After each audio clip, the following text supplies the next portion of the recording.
धर्म हमको कमजोर बनाने का काम करता है और शिक्षा हमें हमेशा मजबूती की ओर लेकर के जाती है। अगर आज धरती से अगर हम आकाश तक पहुंचे हैं, धरती से अगर हम चांद तक पहुंचे हैं, धरती से लेकर के अगर हम मंगल ग्रह तक पहुंचे हैं, धरती से लेकर के हमने तमाम ब्रह्मांड की अगर खोज की है, तो वो विज्ञान के द्वारा की है और विज्ञान हमेशा हमें शिक्षा के द्वारा ही हासिल करने को मिला है। सवाल है कि स्वर्ग नरक मैं तो मानता नहीं हूँ, लेकिन अगर तुलसीदास स्वर्ग या नरक में होगा और आज की इस देश की जो परिस्थिति है जिसमें महिलाएं नंबर 1 पर आ रही हैं, लड़कों को पीछे छोड़ रही हैं, तो जब उसने ये लिखा होगा श्लोक, ढोर गवार शूद्र पशु नारी ये ताड़न के अधिकारी, तो मुझे लगता है स्वर्ग या नरक में जो महिलाएं होंगी जरूर उसके मुंह पर चप्पल तो बजा रही होंगी। नमस्कार, मैं हूं मनोज अंतानी और आप देखना शुरू कर चुके हैं समता आवाज टीवी।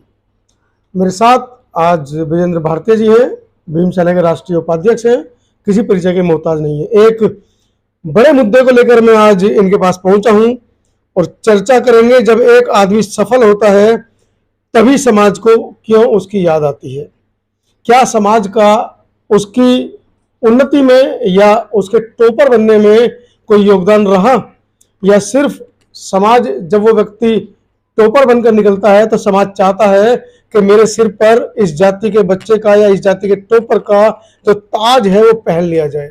नमस्कार भारती जी, कैसे हैं? मैं बहुत अच्छा हूं मनोज जी। मैं बात कर रहा हूँ सीता किशोर की, जिन्होंने यूपीएससी टॉप किया है। लगातार सोशल मीडिया पर टीएन डाबी के बाद दलित समाज के अंदर प्रमुख रूप से निखर कर आने वाले बच्चों में इशिता का नाम निकल कर आ रहा है, इशिता किशोर का। लेकिन समझने की बात यह है कि दलित संगठनों ने जिस तरह से उनको मुखर होकर बधाई दी है, क्या स्वर्ण संगठनों ने भी दी है, या दूसरे देश की जो जातियां हैं या दूसरे देश के जो लोग हैं उन्होंने भी दी है? क्यों आखिर हम लोग जाति ढूंढ रहे हैं? कुछ लोग उनको मेघवाल समाज की बेटी बता रहे हैं, कुछ लोग उनको किसी दूसरी जाति की समाज की बेटी बता रहे हैं। अभी एक कायस्थ युवा महाशक्ति है बिहार की, उन्होंने इशिता किशोर के बारे में क्या लिखा है पहले सुन लेते हैं। कायस्थ समाज के लिए गौरव का पल, सुनिए ध्यान से, कायस्थ समाज के लिए गौरव का पल। इशिता किशोर बनी यूपीएससी परीक्षा की AIR-1। गर्दनी बाग पटना के साधनापुरी मोहल्ले की नतिनी इशिता किशोर ने यूपीएससी परीक्षा में प्रथम स्थान प्राप्त किया है। आपको ज्ञात हो कि इशिता अपने समय के ट्रांसपोर्टर डिपार्टमेंट के जाने माने नौकरशाह व गर्दनी बाग ठाकुरबाड़ी चित्रगुप्त पूजा समिति के संरक्षक व अध्यक्ष स्वर्गीय बनवारी प्रसाद जी की नतिनी है, यानी ये उनके नाना है। इसी मोहल्ले में बिहार सरकार के पूर्व मुख्य सचिव स्वर्गीय के श्रीवास्तव, स्वर्गीय BP वर्मा का बचपन बीता था। पूरे बिहार व कास्ट को इशिता पर गर्व है। भगवान चित्रगुप्त से प्रार्थना है और छात्र आपसे प्रेरणा लेकर अधिक से अधिक अफसरशाही में जाकर वह सफल होकर देश की सेवा करेंगे।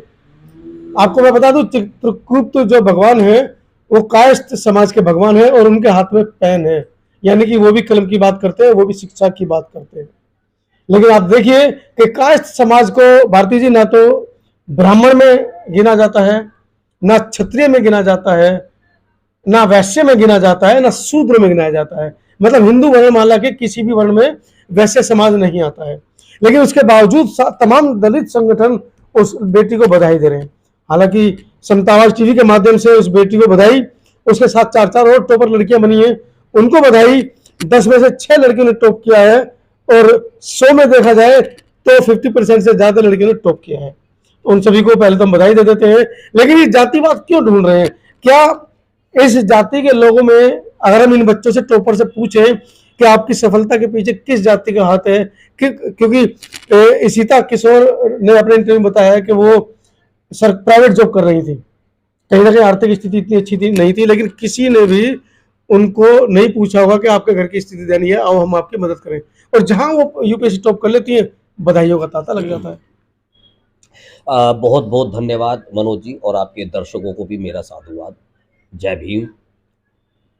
इशिता किशोर जी, आज पूरे देश के अंदर इस नाम से मैक्सिमम जितना युवा है वो पूरी तरीके से परिचित हो गया है, क्योंकि इस देश की बेटी ने काम ही ऐसा करके दिखाया है।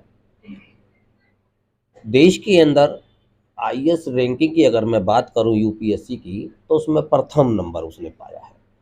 अ, हम लोग संवैधानिक लोग हैं, जी बाबा साहब के द्वारा संविधान लिखा गया है और इस संविधान में बाबा साहब ने सबसे ज़्यादा अगर मूलभूत अधिकार दिए हैं तो वो महिलाओं के लिए दिए हैं। जी मैं सबसे पहले तो कहना चाहता हूं, जो लोग जातियों को ढूंढते हैं या कहीं न कहीं ऐसी धर्म की बात करते हैं, उनके लिए मेरा संदेश है, जी शिक्षा किसी जाति या धर्म के लिए बाध्य नहीं है। जी बच्चा कोई भी हो, अगर उसने मेहनत की है, तो उसको नमन करना चाहिए बाबा साहब को, उन बेटियों को कि जिन्होंने उन्हें पढ़ने का जी ऐसा अवसर दिया कि आप लोग पढ़ कर के आईएएस, आईपीएस, इंजीनियर, डॉक्टर, वकील या कहीं भी साइंटिस्ट आप बन सकते हैं। जी क्योंकि पहले तो पढ़ने लिखने का अधिकार ही नहीं था। दूसरी बात आपने की, सीता किशोर कास्ट समाज से आती है जी और ये समाज ना एससी में है, ना किसी हालांकि कई बार इन्होंने दसियों साल से आंदोलन कर रहे हैं कि जो दलित कास्ट है या जो गरीब कास्ट है उसको एससी समाज में एंट्री दी जाए, या एससी एसटी एससी में, दोनों में से किसी में भी इसको, क्योंकि ये कहता है कि हम गरीब हैं, हमारे बच्चे पढ़ने लिखने वाले हैं लेकिन आर्थिक स्थिति इतनी अच्छी नहीं है, तो इनको कहीं ना कहीं एससी एसटी में डाल दिया जाए, ये इनकी मांग रही है प्रमुखता से। देखिए कास्ट समाज बड़े बड़े जो है, आंदोलन देश में कास्ट समाज ने किए। हाँ बिल्कुल, देखिए कास्ट समाज जो है शुरू से ही कह सकते हैं कि श्रम प्रिय रहा है। जी वो श्रम करता है, कास्ट मतलब वही है कार्य करना, जी तो वो कहीं ना कहीं कार्य करके अपने परिवार का भरण भरण पोषण करता आया है और उनको जो दर्जा है वो मिलना चाहिए, ये भी हम लोग कहते हैं देश की सरकार से।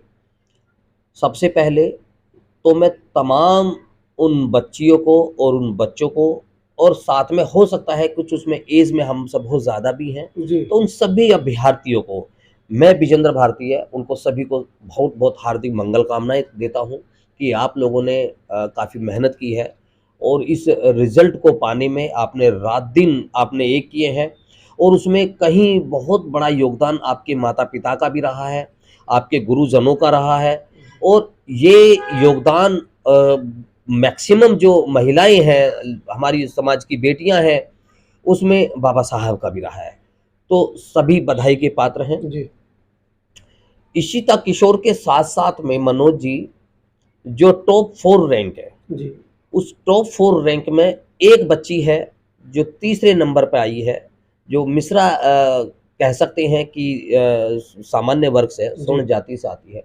बाकी जो 3 बच्चियां हैं, वो तीनों ही बच्चियां एससी एसटी ओबीसी, जी जो संवैधानिक जाति प्रथा को खत्म करते हुए जो बाबा साहब ने एक वर्ग जो दिया है, उन्होंने जो स्लैब बनाया है कि एससी एसटी ओबीसी, उस समाज से ताल्लुक़ रखती हैं।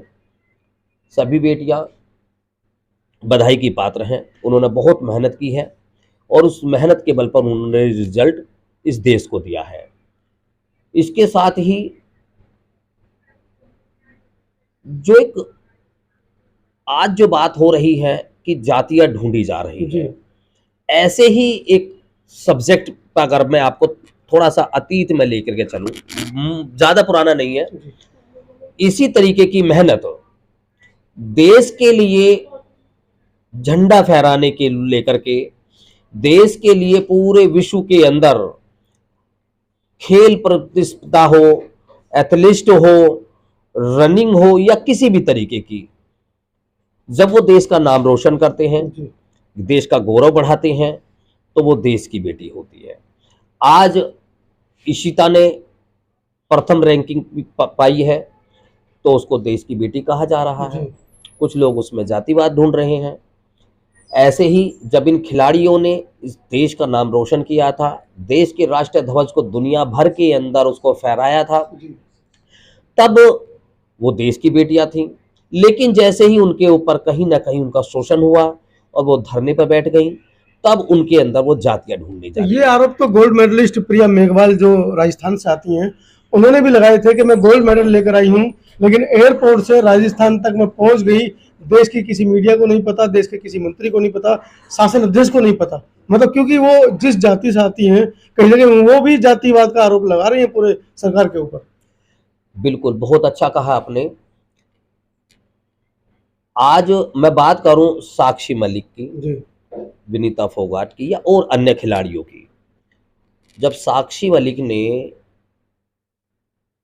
एथलीट के माध्यम से इस देश का गौरव बढ़ाने का काम किया था, तो देश के तमाम बड़े-बड़े राजनीतिक जो नेता हैं, वो लोग उसके घर जाकर के फ़ोटो खिंचवाने में बहुत ज़्यादा जी। मशगूल रहे। लेकिन प्रधानमंत्री जी ने स्वयं बुलाया, वो खुद मिलने गए उनसे। बिल्कुल, बिल्कुल। एक विशाल कार्यक्रम का भी आयोजन किया गया, भव्य कार्यक्रम बिल्कुल, का। उनके लिए कार्यक्रम किए गए, उनका जी स्वागत किया गया, सारी चीज़ें हुईं। लेकिन जैसे ही राजस्थान की ये बच्ची प्रिया मेघवाल का नाम जब आया, उसने जी गोल्ड मेडल जीता, ओलंपिक में प्रथम रही है। जी एक राजस्थान की सरकार ने ज़रूर उसका उत्साहवर्धन करने के लिए 1 करोड़ रुपए देने की योजना उन्होंने ऐलान किया अभी था। तक वो सब वो ठंडे बस्ते में पड़े हैं। लेकिन वो भी शायद उस परिवार को अभी तक मिल भी नहीं जी पाया है। यहाँ भी कुछ लोग या सरकारें या राजनीतिक दल जातिवाद को तलाश कर ही लेते हैं जी कि कौन किस समाज से आता है। आज समाज की ही नहीं, मैं बात मेरा करूं, सवाल सरकारों से नहीं है, मेरा सवाल समाज के ठेकेदारों से है, जो उसकी कामयाबी को अपनी जाति का कामयाबी बनाकर दिखाना चाह रहे हैं। लेकिन क्या कभी उन्होंने, उन समाज के ठेकेदारों ने ऐसे बच्चों को, खासकर जो एसएससी की तैयारी कर रहे हैं, सिविल सर्विस की तैयारी कर रहे हैं, क्या उन बच्चों से समाज के ठेकेदार जाकर पता करते हैं, पूछते हैं कि आपको कोई परेशानी है, आपको कोई दिक्कत है, आपको आर्थिक सहयोग चाहिए? मेरा सवाल ये है कि क्या ये समाज के ठेकेदार, जो अब उस बच्ची को अपनी जाति से नाप तोल कर रहे हैं, क्या वो ठेकेदार कभी ऐसे बच्चों की सफल होने से पहले भी खोज खबर कर रखते हैं उनकी? बिल्कुल देखिए, जब कोई भी व्यक्ति आईएएस के एग्ज़ाम को क्लियर करता है, जी तो उसे बहुत ज़्यादा परेशानियों का सामना करना पड़ता है। किसी की पारिवारिक स्थिति अच्छी होती है, किसी की अच्छी नहीं होती है। लेकिन बहुत बार ऐसा देखा गया है कि अगर रैंकिंग अगर अच्छी पाई गई है, तो वो कहीं न कहीं मिडिल क्लास के परिवार के बच्चे रहे हैं। ये सोचना चाहिए, आपका सवाल बहुत अच्छा है। जितने लोग, चाहे वो धार्मिक हैं या सामाजिक हैं, ऐसे लोग धार्मिक आयोजन करने के लिए लाखों करोड़ों रुपए खर्च जी करते हैं। जी जी लेकिन जैसी बात एजुकेशन की आती है, वहाँ ऐसा कोई आयोजन या कोई भी एक कोचिंग या कहीं भी ऐसी स्टडी के रूप में कोई ऐसे सेंटर ये लोग नहीं खोल पा रहे हैं कि इस स्ट्रेंथ को हम और तेजी से और आगे ज़्यादा बढ़ा सकें। जो ये रिजल्ट अच्छा रहता है, वो बच्चों की अपनी मेहनत का फल है। जी किसी की उसमें दया दृष्टि नहीं है। हम लोग मंदिर के नाम पर बहुत लाखों करोड़ रुपए खर्च करते हैं। जी हज़ारों करोड़ रुपए से राम मंदिर बनाया गया, हज़ारों करोड़ रुपए से बनारस के अंदर जो उसको वहाँ के मंदिर का कॉरिडोर बनाया गया। हज़ारों करोड़ रुपए खर्च करके हम लोग अन्य धार्मिक कहीं न कहीं इमारतें खड़ी करते हैं। जी लेकिन जैसी हम लोग शिक्षा की बात करते हैं, वहाँ आकर के जो हमारी योजनाएँ हैं, जी ख़ास तौर से चाहे वो किसी धार्मिक संगठन की रही हो, सामाजिक संगठन की रही हो या सरकार की रही हो, वो शून्य हो जाती है। जी जबकि यहाँ हम लोगों को बढ़ावा देना चाहिए। शिक्षा ही आविष्कार की जननी है। जितना अच्छा, जितना ज़्यादा आविष्कार हम लोग कर पाएँगे, देश उतना तरक्की कर पाएगा। आज इतने सारे बच्चों ने 200 से ज़्यादा जो स्टूडेंट रहे हैं, अभ्यर्थी रहे हैं, आईएएस बने हैं, ये अलग-अलग क्षेत्रों में जाकर के इस देश को कहीं न कहीं अच्छी व्यवस्था देने का काम गौरवान्वित करेंगे। करेंगे। गौरवान्वित तो करेंगे ही करेंगे, जहाँ समाज के अंदर बहुत सारी अभी बुराइयाँ हैं, बहुत सारे लोगों को अधिकार नहीं मिल पा रहे हैं, लोग अभी अधिकारों से वंचित हैं, तो इनका जो योगदान है, नई सोच है, नई पहल है, नए उत्साह के साथ में ये लोग जो कार्य करेंगे, वो जो कार्य होगा, मैं मानता हूँ देश के लिए बहुत एक अहम पीढ़ी होगा जी कि देश आगे बढ़े।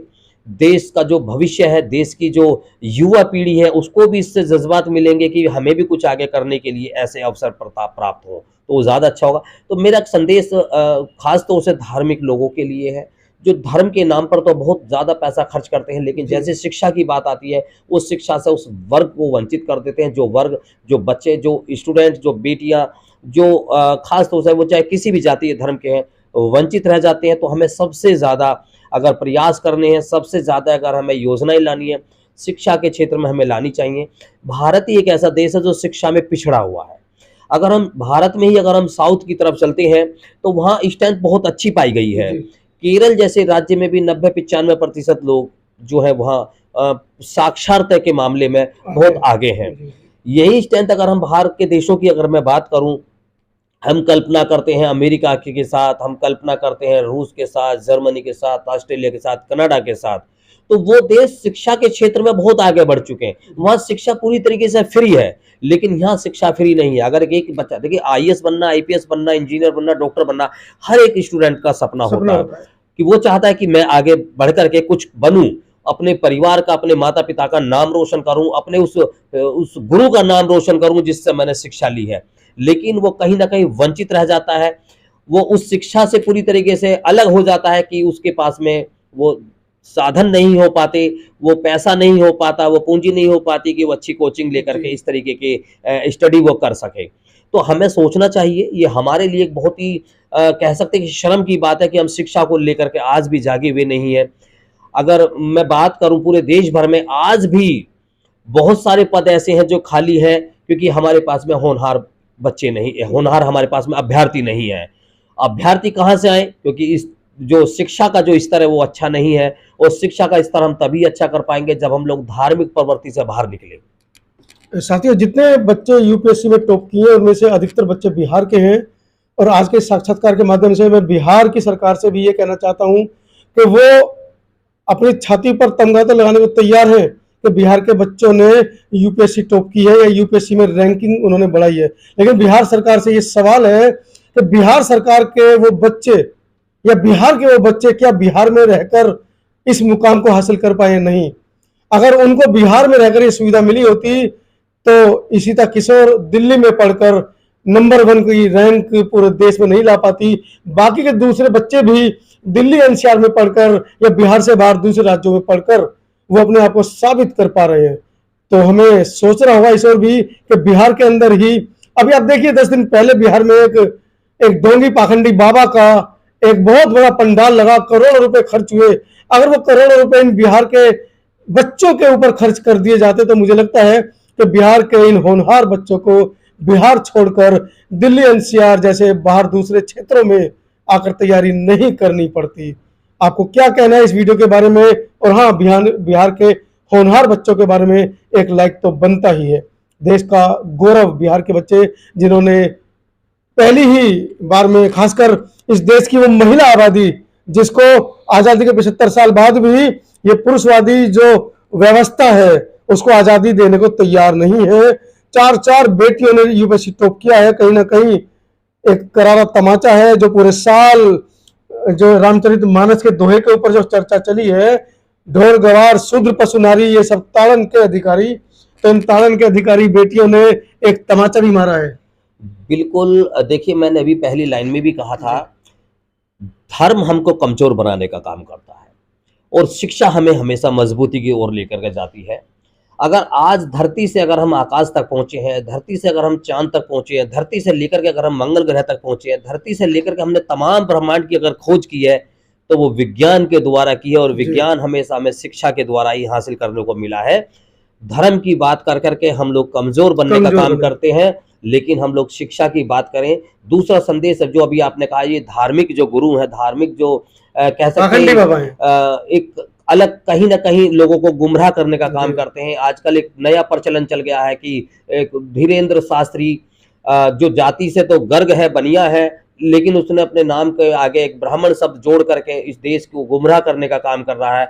ऐसे ही बाबा के बारे में अगर मैं बताऊं, चाहे वो चिन्मयानंद स्वामी हो, चाहे राम रहीम हो, चाहे आसाराम बापू हो, चाहे वो रामपाल हो, ऐसे बहुत सारे स्वामी हैं जो आज जेल की कोठरियों में बंद है। कहीं ना कहीं वो अपराधी है, कहीं ना कहीं वो महिलाओं के जमानत को भी तरस रही। बिल्कुल, कहीं ना कहीं वो महिलाओं का शोषण के आरोपों में जेलों के अंदर बंद है। ठीक ऐसे ही बाबा जिनको आज हम धर्म की बात कह करके, जो देश को हिंदू राष्ट्र का कह करके, देश को हम हिंदू राष्ट्र बनाएंगे, ऐसा इस तरीके का जो एक ये सिगोफा जो हम पब्लिक में जो छोड़ रहे हैं, ऐसे बाबाओं को मैं मानता हूं पूरी तरीके से सत्ता का उनका पूरा समर्थन प्राप्त है, तभी वो इस तरीके की बातें बोल रहे हैं। देश का जो कॉन्स्टिट्यूशन है, देश का जो संविधान है, वो ऐसी बात कहता ही नहीं है। देश का संविधान लोकतांत्रिक है, देश का जो संविधान है वो धर्मनिरपेक्षता के आधार पर टिका हुआ है। देश का जो संविधान है वो कहता है इस देश के अंदर रहने वाला हर एक जाति और धर्म का व्यक्ति वो भारतीय है, केवल और केवल भारतीय है।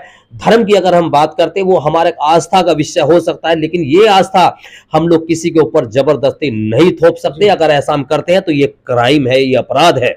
और ऐसे बाबाओं के ऊपर आपराधिक प्रवृत्ति लोगों के ऊपर थोपने पर महाराष्ट्र में तो हुई है, महाराष्ट्र में हुआ मुकदमा है। दर्ज होना चाहिए, लेकिन उनका संबोधन सुनने के लिए लोग वहां पहुंचते हैं और उनको वहां की सरकारें जो वर्तमान में उस संरक्षण प्रदेश दे के रही है। अंदर जो सरकार है वो उनको संरक्षण देती है। उनके कार्यक्रमों में हजारों लाखों करोड़ रुपए खर्च किया जाता है, उनको पानी की सुविधा की जाती है, उनके यहाँ एसी पानी, उनके लिए बिजली की, उनके लिए पंखों की, उनके कूलर की, इस तरीके की व्यवस्थाएं दी जाती है। और तो और बहुत ही अच्छा भोजन खाना उनको वहां दिया जाता है, व्यंजन दिया जाता है, तभी आम पब्लिक वहां पहुंचती है। लेकिन ऐसे लोगों को मैं संदेश देना चाहता हूं कि कर्म के अनुसार ही आप अपना फल निश्चित कर सकते हैं। इस तरीके के आयोजन में जाकर के आप लोग देखते हैं, हम लोगों ने मीडिया के द्वारा देखा है, सोशल मीडिया के द्वारा देखा है कि इसी धीरेन्द्र शास्त्री के पंडालों से, उनके आयोजन, उसके आश्रमों में से कई सौ लोग, महिलाएं गायब हुई हैं। वो कहां गई हैं उनका आज तक कोई पता नहीं लग पाया है, और ना ही सरकार उन्हें ढूंढने में सहायक बन रही है, और परिवारों ने अपने उन व्यक्तियों को, उन परिजनों को छोड़ दिया है, खो दिया है। तो ऐसी जगह जाने से बचें, वो केवल आपको विनाश का रास्ता दिखा सकते हैं। अगर आपको विकास का रास्ता चाहिए तो आपको शिक्षा की तरफ चलना चाहिए। साथियों, आज की इस खबर को कंक्लूड करूंगा, लेकिन उससे पहले आपकी तरफ मैं एक सवाल छोड़कर जा रहा हूं। सवाल है कि स्वर्ग नरक मैं तो मानता नहीं हूं, लेकिन अगर तुलसीदास स्वर्ग या नरक में होगा, और आज की इस देश की जो परिस्थिति है जिसमें महिलाएं नंबर 1 पर आ रही हैं, लड़कों को पीछे छोड़ रही हैं, तो जब उसने ये लिखा होगा श्लोक, ढोर गवार शूद्र पशु नारी ये ताड़न के अधिकारी, तो मुझे लगता है स्वर्ग या नरक में जो महिलाएं होंगी जरूर उसके मुंह पर चप्पल तो बजा रही होंगी।